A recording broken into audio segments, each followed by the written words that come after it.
বিয়ে করব যখন দিনদারিতা দেখে মেয়ে চুজ করব, সৌন্দর্য শ্বশুর টাকা পয়সা দেখে নয়।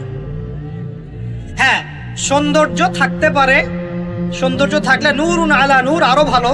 কিন্তু যদি মেয়েটা এই যে আমাদের এখনকার সুন্দরী বলতে আপনারা যাদেরকে বোঝেন, নাম নিচ্ছি না, তাদের মতো সুন্দরী নাও হয়, মন খারাপ করার কিচ্ছু নাই। এগুলো সব আর্টিফিশিয়াল সুন্দর। কি সুন্দর? আসল সৌন্দর্য হচ্ছে কলবে। আসল সৌন্দর্য কোথায়? কলবে। আর আর তাদের কাছে যা আছে আপনার স্ত্রীর কাছে তাই আছে। এমন এক্সট্রা অর্ডিনারি কিছু নাই ওদের কাছে। যা আপনার স্ত্রীর কাছে আছে তা তাদের কাছে সেম জিনিস, সেম সেম। এখানে এত বেশি লোভনীয় হওয়ার কিছু নাই। পর্নোগ্রাফি দেখতে দেখতে মানুষের মাথাটা এমন নষ্ট হয়ে গেছে, নিজের স্ত্রীকে এখন আর ভাল লাগে না, মানুষের বউকে ভাল লাগে, তাই না? এটার একমাত্র কারণ পর্নোগ্রাফি দেখা। যারা পর্নোগ্রাফিতে আসক্ত, আল্লাহ পাকের কাছে তওবা করবেন, বের হয়ে আসবেন, না হলে আপনি জীবনে কখনো সুখী হতে পারবেন না। আপনি মন থেকে কখনো কনফিডেন্ট থাকতে পারবেন না, সুখী হতে পারবেন না।